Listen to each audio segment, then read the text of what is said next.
이 벌레 같은 날 위해 그 보혈 흘렸네.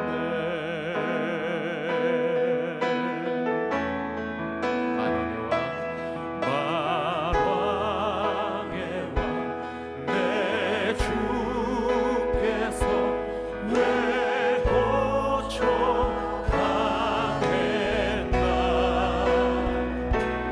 이 벌레 같은 날 위해 그 보혈 흘렸네. 십자가 내가 처음 볼 때에 나의 맘에 큰 고통 사라져. 오늘 믿고서 내 눈 밝았네. 참 내 기쁨 영원하도다. 주 십자가 못 박힘은 속죄함 아닌가. 그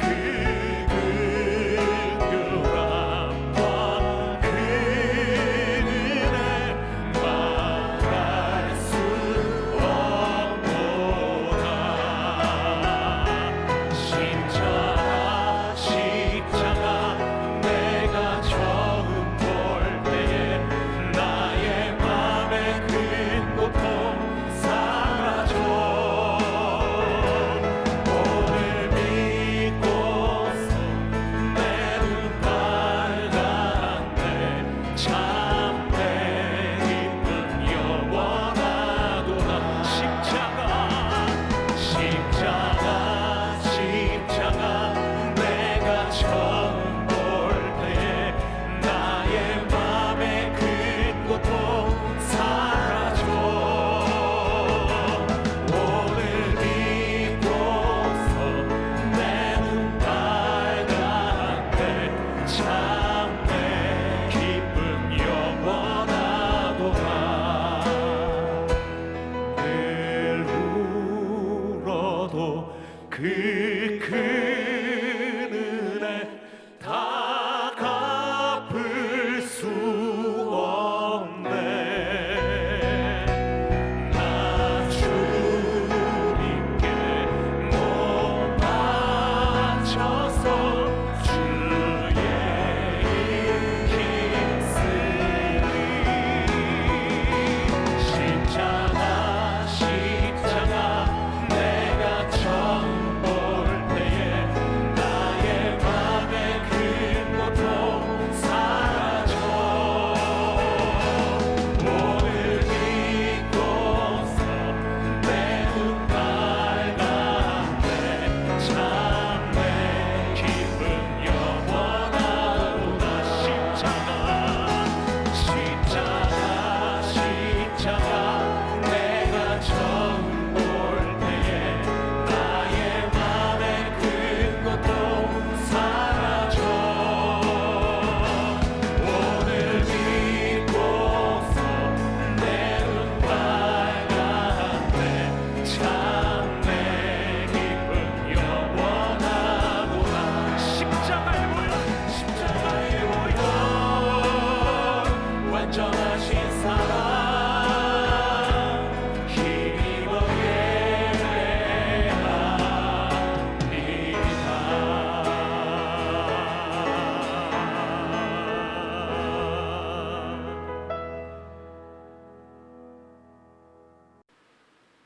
사도신경으로 우리의 신앙을 고백하도록 하겠습니다. 전능하사 천지를 만드신 하나님 아버지를 내가 믿사오며 그의 아들 우리 주 예수 그리스도를 믿사오니 이는 성령으로 잉태하사 동정녀 마리아에게 나시고 본디오 빌라도에게 고난을 받으사 십자가에 못 박혀 죽으시고 장사하니 사흘 만에 죽은 자 가운데서 다시 살아나심이 하늘에 오르사 전능하신 하나님 우편에 앉아 계시다가 저리로서 산자와 죽은 자를 심판하러 오시리라. 성령을 믿사오며 거룩한 공예와 성도가 서로 교통하는 것과 죄를 사하여 주시는 것과 몸이 다시 사는 것과 영원히 사는 것을 믿사옵나이다. 아멘. 자, 오늘 하나님의 말씀을 봉독해 드리도록 하겠습니다. 출애굽기 17장 8절에서 16절, 그리고 마태복음 26장 39절이 되겠습니다. 그때에 아말렉이 와서 이스라엘과 르비딤에서 싸우니라. 모세가 여호수아에게 이르되 우리를 위하여 사람들을 택하여 나가서 아말렉과 싸우라. 내일 내가 하나님의 지팡이를 손에 잡고 산 꼭대기에 서리라.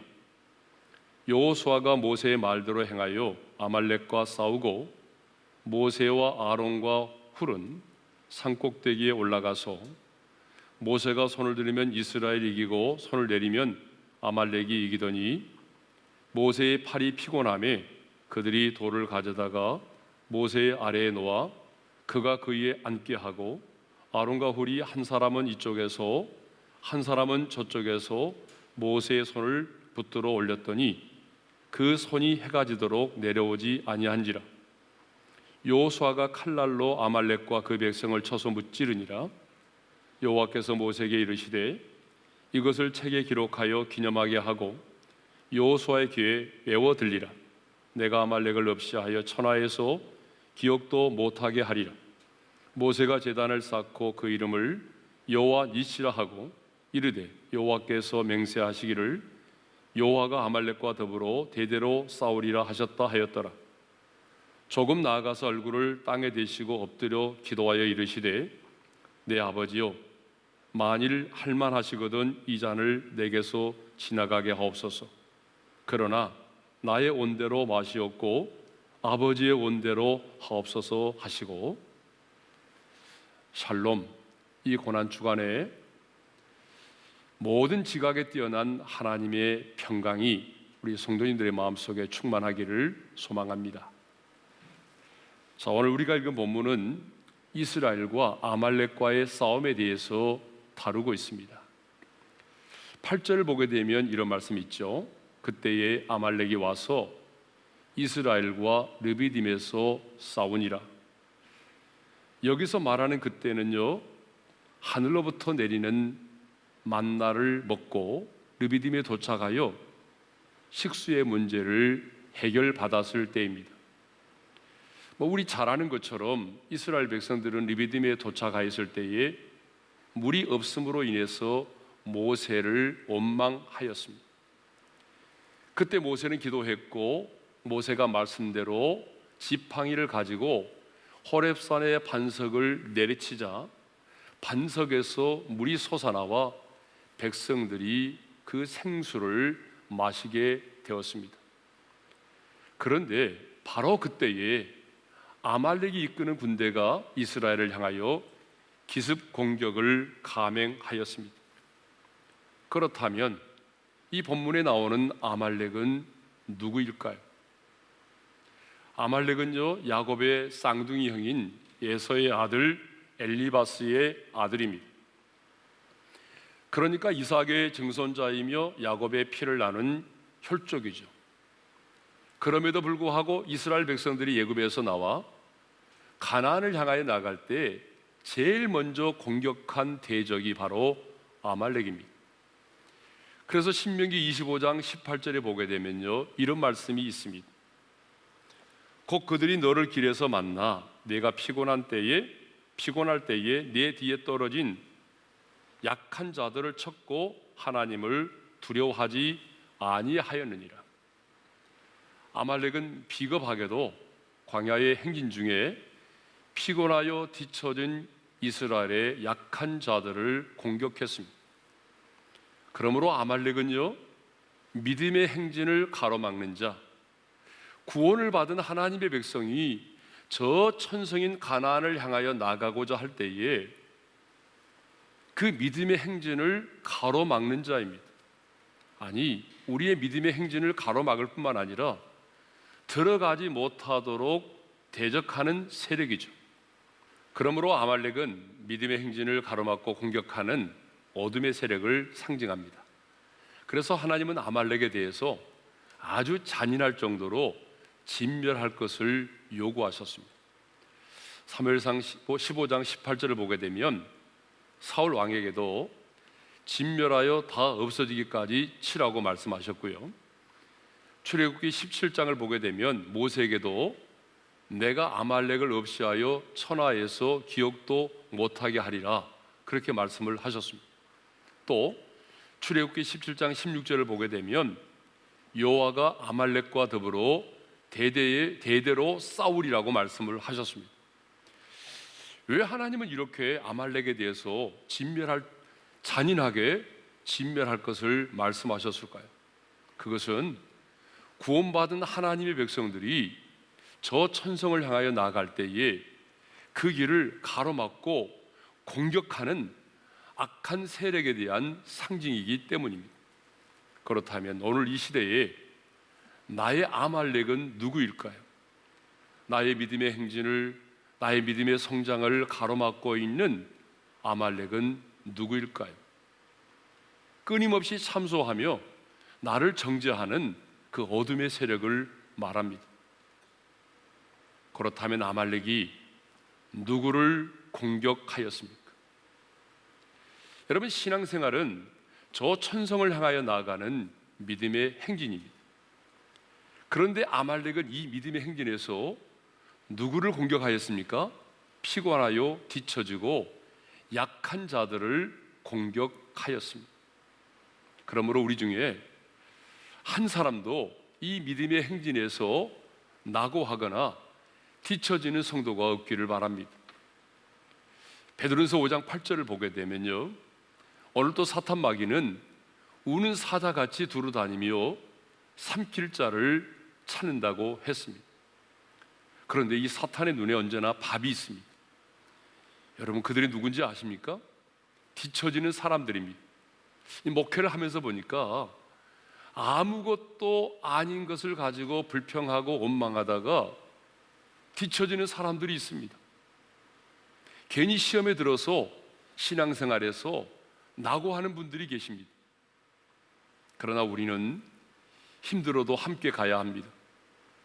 누군가가 뒤처지는 사람이 있다면 이렇게 세워주고 위로하고 격려하며 함께 저 천성을 향하여 가야 합니다. 자, 모세는요, 아말렉과 싸울 때에 이 두 가지 전략을 가지고 싸웠습니다. 그 두 가지 전략이 뭡니까? 바로 싸움과 기도를 병행했다는 것이죠. 자, 9절의 말씀을 보겠습니다. 9절의 말씀을 보게 되면 모세가 여호수아에게 이르되 우리를 위하여 사람들을 택하여 나가서 아말렉과 싸우라. 내일 내가 하나님의 지팡이를 손에 잡고 산 꼭대기에 서리라. 여호수아로 하여금 사람들을 택하여 나가서 아말렉과 싸우도록 했습니다. 그리고 모세 자신은 지팡이를 손에 잡고 산 꼭대기에 서리라고 했습니다. 무슨 말입니까? 싸움과 기도를 병행했다는 사실입니다. 자, 성경을 보게 되면 하나님이 하시는 일이 있고 우리 인간이 해야 하는 일이 있습니다. 아말렉과의 전투에서 이스라엘은 전투만 하지 않았습니다. 기도만 하지 않았습니다. 전투와 기도를 병행하였습니다. 이것이 바로 미신과 기독교의 다른 점입니다. 미신은 인간의 책임을 묻지 않습니다. 그러나 하나님은 인간의 책임을 묻습니다. 무릎으로 승부한다는 것은 인간의 책임을 무시하는 것이 결코 아닙니다. 그러므로 우리는 우리의 주어진 일에 최선을 다해야 됩니다. 공부하는 학생도 공부하는 일에 최선을 다하고 장사를 하는 사람도 장사를 하는 일에 최선을 다해야 됩니다. 연구하고 가르치는 자도 연구하고 가르치는 일에 최선을 다해야 됩니다. 그러나 그것으로 끝이 나서는 안 되죠. 하나님의 사람은 기도의 자리로 나아가야 하는 것입니다. 자, 여호수아가 나아가서 아말렉과 싸우는 동안 모세는요, 아론과 훌을 데리고 산꼭대기에 올라가 기도하기 시작을 했습니다. 10절을 보게 되면 모세와 아론과 훌은 산꼭대기에 올라가서 그랬어요. 왜 모세는 산꼭대기에 올라갔을까요? 산꼭대기로 올라가서 기도를 하게 되면 우리의 기도가 더욱 상달되기 때문일까요? 아니죠. 산꼭대기로 올라간 이유는요, 이스라엘과 아말렉이 싸우는 그 현장을 바라보면서 기도하기 위해서입니다. 여러분, 우리도 기도할 때 정말 중요한 것은요, 내가 기도하는 그 현장을 바라보면서 기도할 수 있어야 됩니다.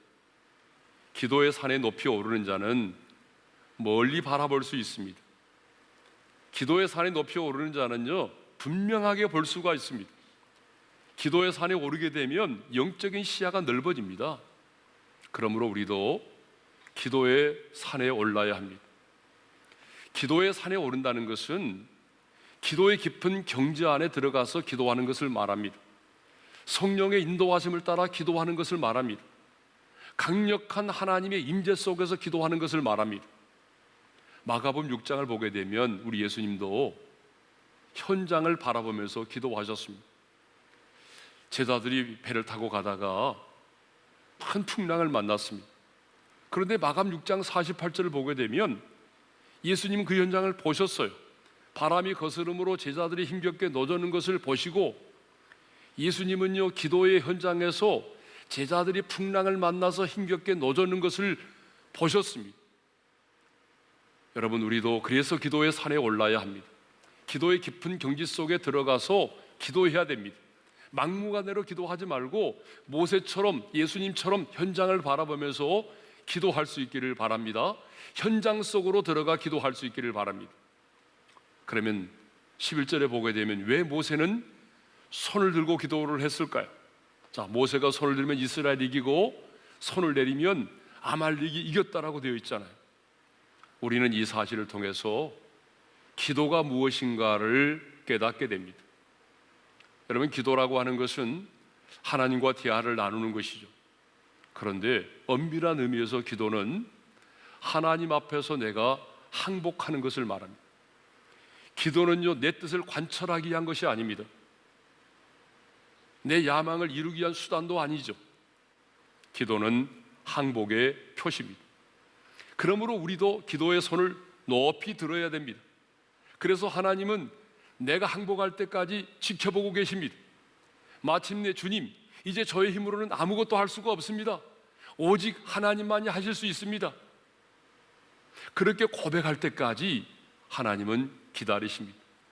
그래서 성경을 보게 되면요, 우리 예수님도 많은 경우에 우리 인생의 밤 사경에 나타나셔서 일을 행하십니다. 마태복음 14장 25절을 보게 되면 이런 말씀이 있습니다. 밤 사경에 예수께서 바다 위로 걸어서 제자들에게 오시니, 자, 오병이어의 기적 이후에 제자들을 재촉하여 배를 타고 건너가게 하셨습니다. 그리고 예수님은요, 산에 들어가서 홀로 기도하고 계셨습니다. 그러면 왜 예수님은 밤 사경, 그 밤 사경에 무리를 걸어서 제자들을 구원하러 오셨을까요? 아니, 제자들이 풍랑을 만나는 그 순간 초경에 나타나셔서 구원하시면 얼마나 좋겠습니까? 그런데 예수님은요, 제자들이 힘겹게 노젓는 것을 보셨으면서도 좀 더 일찍 나타나 구원해 주시지 않으시고 밤 사경까지 기다리셨다가 그 밤 사경에 나타나셔서 제자들을 구원하셨습니다. 예수님은 왜 밤 사경에 일을 행하셨을까요? 그 밤 사경이 제자들에게는 가장 큰 절망의 시간이요, 우리 하나님께서는 일을 행하실 수 있는 최고의 시간이기 때문에 그렇습니다. 아니, 이 일이 오직 하나님에 의해서 되어진 일임을 분명히 하기 위해서입니다. 이 일이 결코 우연이 아니고 운이 좋아서가 아니라 인간의 노력이 아니라 하나님께서 일을 행하셨음을 분명히 하기 위해서입니다. 그렇습니다. 하나님은 도저히 인간의 힘으로 이루어질 수 없는 상황이 되었을 때에 일하기 시작합니다. 모세가 손을 들면 이스라엘이 이기고 손을 내리면 아말렉이 이겼습니다. 모세가 손을 드느냐 내리느냐에 따라서 전쟁의 승패가 좌우되었습니다. 이것은 곧 기도에 의해서 전쟁의 승패가 좌우되었음을 말합니다. 기도에 의해서 전쟁의 승패가 좌우되었다는 것은 곧 하나님에 의해서 이 전쟁의 승패가 좌우되었음을 말하죠. 모세의 손 그 자체에 초인적인 능력이 있어서가 결코 아닙니다. 모세가 손을 들어 기도할 때에 하나님께서 그 전쟁에 개입을 하셨기 때문입니다. 기도의 현장에서 하나님 앞에 항복당할 때 이스라엘이 이긴 것입니다. 전쟁의 승패는 싸움의 현장이 아니라 기도의 현장에서 결정되었습니다. 그러므로 싸움의 현장보다 기도의 현장이 훨씬 더 중요합니다. 우리 예수님도 겟세마네 동산의 기도의 현장에서 승리하셨기 때문에 골고다의 현장에서 승리할 수 있었던 것입니다. 겟세마네 동산에서 흘리는 땀방울이 핏방울이 되도록 우리 주님이 간절히 기도하셨습니다. 아버지여, 할만하시거든 이 잔을 내게서 지나가게 하옵소서. 그러나 나의 온대로 마시옵고 아버지의 온대로 하옵소서. 주님은 흘리는 땀방울이 핏방울이 되도록 그렇게 간절히 기도하셨습니다. 그런데 우리는 기도의 현장이 없이 일터에서 승리하려고 합니다. 기도의 현장에서의 승리 없이 열매를 맺고자 합니다. 기도의 현장에서 승리 없이 내 힘과 내 노력만을 가지고 승리하려고 합니다. 미네트 드럼나이트라고 하는 분이 이런 말을 했습니다. 오순절날 제자들은 10일간 기도하고 10분 설교했으나 3,000명이 회개하는 역사가 있었다. 그러나 오늘날은 10분간 기도하고 10일간 설교에 힘쓰지만 아무런 변화도 역사도 일어나지 않는다. 굉장히 도전이 되는 말씀입니다. 사랑하는 성도 여러분, 우리가 이렇게 기도의 현장에서 승리할 때에 비로소 회개의 역사가 일어나고 사람의 마음이 움직여지기 시작합니다. 우리가 이렇게 기도의 현장에서 승리할 때에 사탄의 경관진이 무너집니다. 우리가 이렇게 기도의 현장에서 승리할 때에 우리 인생 가운데 무너진 것들이 회복되고 살아나는 역사가 일어납니다. 기도의 현장에서 승리할 때에 하나님께서 행하시는 일을 볼 수가 있습니다. 중요한 것은 이 기도의 현장에서 승리하는 것입니다. 지금 우리는 정말 한 번도 경험해 보지 못한 그런 어려운 때를 살아가고 있습니다. 하지만 이렇게 힘들고 어려울 때에 우리가 할 수 있는 게 뭐죠? 가장 먼저 기도의 무릎을 꿇어야 됩니다. 그러므로 기도의 골방에서 하나님의 보좌를 향하여 거룩한 손을 들고 기도할 수 있기를 바랍니다. 모세처럼 두 손을 들고 주님 도와달라고, 주님의 은혜가 아니면 살아갈 수 없다고 간절히 무릎을 꿇어 기도할 수 있기를 바랍니다. 기도의 현장에서 승리할 때에 하나님의 일하심을 볼 수 있습니다. 기도의 현장은 기적의 시작입니다. 모든 기적은 기도의 현장에서 시작이 되는 것입니다. 이제 주신 말씀을 마음에 새기면서 함께 기도할 수 있기를 원합니다. 이 시간 우리가 말씀을 붙들고 기도해야 될 제목은 첫째로 믿음의 행진에서 뒤처지거나 낙오하지 않기를 위해서 기도합시다. 우리는 저 천성인 하나님의 나라를 향해서 가고 있는데 이 믿음의 행진을 하는 동안 사탄의 공격을 받기도 하고 세상의 유혹을 받기도 합니다. 그래서 얼마나 많은 사람들이 무기력하게 쓰러지고 넘어집니까? 주님, 사도 바울처럼 끝까지 믿음의 선한 싸움을 싸우고 달려갈 길을 마칠 수 있게 도와주십시오. 세상의 유혹 앞에서, 물질의 유혹 앞에서, 세상의 쾌락의 유혹 때문에 뒤처지거나 넘어지지 않도록 도와달라고 기도합시다. 두 번째 기도의 제목입니다. 두 번째 기도의 제목은 모세처럼 기도의 현장에서 승리하게 도와주십시오. 우리는 과거에 기도의 현장에서 승리 없이 우리 일터에서 승리하기를 원했습니다. 기도의 현장에서 승리하지 못하면서 열매를 원했습니다. 그러나 하나님의 사람은 먼저 기도의 현장에서 승리해야 할 것입니다. 이 두 가지 기도의 제목을 붙잡고 우리 주여 한번 외치고 함께 기도하며 나가겠습니다. 다 같이 기도하십시다. 주여! 할렐루야. 아버지 하나님, 우리들의 인생에서 말씀을 붙들고 하나님 물러서지 않게 해주시옵소서. 주지 우리가 해주시옵소서. 하나님의 연약한 가운데 일어나게 되는 영광스러운 불신과 의심과 또 불법이 말미암아 동안에 하나님 우리들의 믿음의 그런 가운데서 뒤처지게 되었네. 이 사람의 그것을 신도를 당하게 되는 그 말씀 가운데 아버지 하나님 기도하고 주님의 얼굴을 바라보며 주신 말씀을 붙잡고 하나님 뒤처지지 아니하며 주님을 따라 나아가는 그러한 삶을 살게 될 때 우리를 그것을 이겨는 모든 원죄의 공격들이 하나님 실패하게 하여 주시옵고 아버지 하나님의 약속하기를 원하기를 아버지 하나님 주신 그 왕의 사람에게 단단히 하여 주시옵고 성령을 이겨내게 하시옵소서. 하나님 공격을 이겨내게 도와주시고 하나님께서 성령의 도와주시고 기도의 현장을 바라보며 아버지 하나님 기도력을 가지고 기도하게 도와주셔서 기도의 현장에서 이 승리가 우리의 삶의 현장의 승리로 이어지게 도와주시옵소서. 모든 성도들 기도의 현장에서 열매를 맺게 하시고 기도의 현장에서 승리하게 도와주셔서 우리의 삶의 현장에서 하나님의 승리 여호와 니시 하나님을 만날 수 있도록 은혜의 열매를 도와여 주시옵소서. 우리 계속해서 기도하겠습니다. 이 시간 우리가 기도할 제목은 이 나라와 민족을 위한 기도입니다.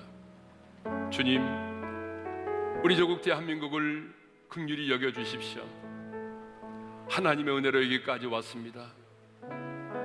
그런데 어느 순간 우리가 그 하나님의 은혜를 잊어버리고 영적으로 교만하고 하나님이 없이도 살아갈 수 있는 것처럼 착각하고 우리의 지식과 과학의 문명을 통해서 하나님을 대적하는 바벨탑을 쌓았습니다. 주님, 우리의 교만과 우리의 탐욕과 우리의 분열과 우리의 거짓 때문에 지학을 용서하여 주시고 십자가의 벌로 이 땅을 덮으시고 성령의 강력한 바람이 이 땅 가운데 불어오게 하여 주셔서 이 땅에 하나님의 나라가 임하게 도와 주옵소서. 창궐하고 있는 코로나19 바이러스가 이 땅 가운데서 온전히 사라지게 도와 주시옵고 이 땅에 하나님이 주시는 평안이 임하게 도와주시고 일상의 삶이 회복되게 해달라고 주여 한번 부르고 우리 합심으로 기도하며 나가십시다. 주여! 하나님 아버지 감사합니다.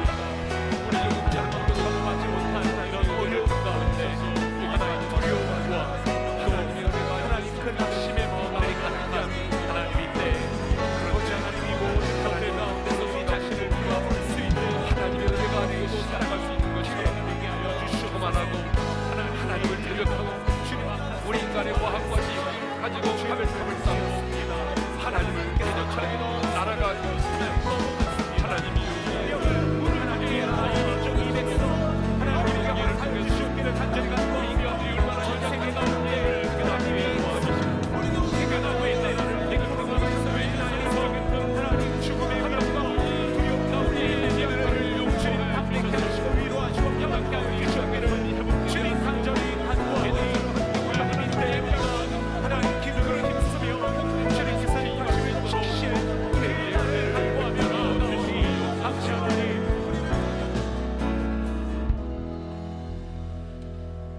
이제는 우리 주 예수 그리스도의 은혜와 하나님 아버지의 영원한 그 사랑하심과 성령님의 감동 감화 교통하심이 모세처럼 기도의 산에 올라 거룩한 손을 들어 하나님 앞에 항복하는 기도를 드림으로 말미암아 우리의 삶의 현장에서 하나님의 일하심을 하나님의 영광을 보기를 원하는 모든 성도들 위해 이제로부터 영원토록 함께 있을지어다. 아멘.